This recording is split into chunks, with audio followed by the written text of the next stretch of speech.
বেকার সমস্যা বাংলাদেশের ভয়াবহ একটি সমস্যা। বিআইডিএস এর এক জরিপে দেখা গেছে বাংলাদেশে উচ্চশিক্ষিতদের মধ্যে স্নাতকোত্তর পর্যায়ে বেকারত্বের হার 34% এবং স্নাতক পর্যায়ে এই সংখ্যা 37%। বাংলাদেশে এত উচ্চশিক্ষিত শিক্ষার্থীরা বেকার, অথচ চাকরিদাতারা বলছেন যোগ্য লোকের অভাব। আসলে সমস্যাটা কোথায়? আমাদের শিক্ষা ব্যবস্থায় নাকি অন্য কোথাও? 20,000 টাকার চাকরির জন্য 16 থেকে 18 বছর পড়ালেখা করে চাকরি খোঁজার যে চিত্র, সেটি বাংলাদেশের স্বাভাবিক একটি চিত্র। বাংলাদেশে এত ডিগ্রিধারী শিক্ষার্থী থাকা সত্ত্বেও দিন শেষে কেন এত বেকার তৈরি হচ্ছে? হ্যাঁ, এটা সত্যি, আমাদের দেশে চাকরি প্রত্যাশীদের বিপরীতে যথেষ্ট কর্মসংস্থান নেই। কিন্তু আমাদের দেশের এত শিক্ষিত বেকার থাকা সত্ত্বেও কেন আমাদের দেশের প্রতিষ্ঠানগুলোতে প্রতিবেশী রাষ্ট্রের শিক্ষার্থীরা কাজ করছে? জানলে অবাক হবেন, এই মুহূর্তে প্রায় 10 লক্ষ বিদেশি বাংলাদেশের বিভিন্ন সেক্টরে কাজ করছেন। কর্মসংস্থানের অভাব আছে নিশ্চয়ই, কিন্তু যা আছে তাতে আমরা সুযোগ পাচ্ছি না কেন?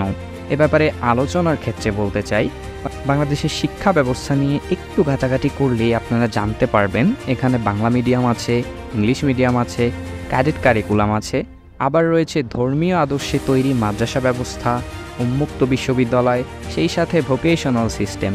বাংলাদেশের বাইরে এমন জগা খিচুড়ি মার্কা এডুকেশন সিস্টেম পৃথিবীর দ্বিতীয় কোনো দেশে নেই।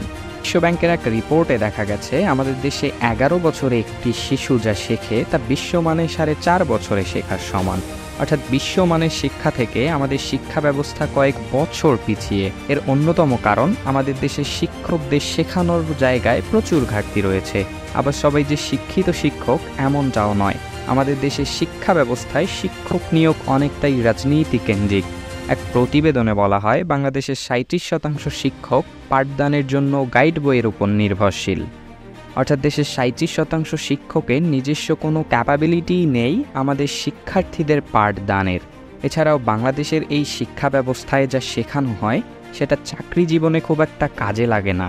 বাংলাদেশের যুব সমাজ স্কুল, কলেজ কিংবা ইউনিভার্সিটিতে যা শিখছে তার খুব একটা কর্মজীবনে কাজে লাগছে না। সিভি বানানোর কথাই ধরা যাক, চাকরি প্রার্থীদের প্রথম যে জিনিসটার প্রয়োজন পড়ে সেটা হলো সিভি বানানো। দেশের বেশিরভাগ শিক্ষার্থী নিজের সিভি বানানোর জন্য আশেপাশের কম্পিউটারের দোকানে যায়। নিজের সিভি নিজেই বানাতে পারে এমন শিক্ষার্থীদের সংখ্যা খুবই কম। আবার বাংলা কিংবা ইংরেজিতে খুব ভালো টাইপ করতে পারে এমন শিক্ষার্থীর সংখ্যাও হাতে গোনা কয়েকজন। আমাদের দেশে কলেজ কিংবা বিশ্ববিদ্যালয়গুলোতে এমন স্কিল অর্জন করার ব্যবস্থা নেই বললেই চলে, অথচ চাকরির জন্য অ্যাপ্লাই করতে গেলে আমাদের সবার আগে প্রয়োজন পড়ে এই দক্ষতাগুলোর।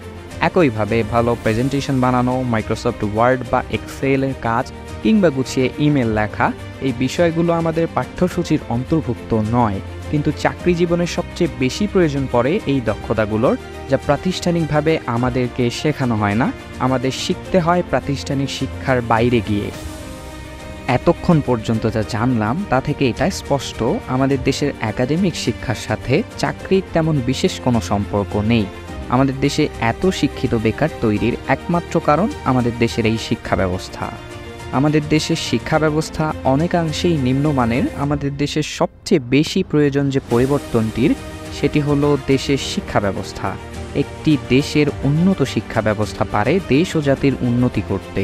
যদি ধ্বংস করতে চান তবে ভেঙে ফেলতে পারেন দেশের শিক্ষা ব্যবস্থা। ধন্যবাদ সবাইকে ভিডিওটি দেখার জন্য।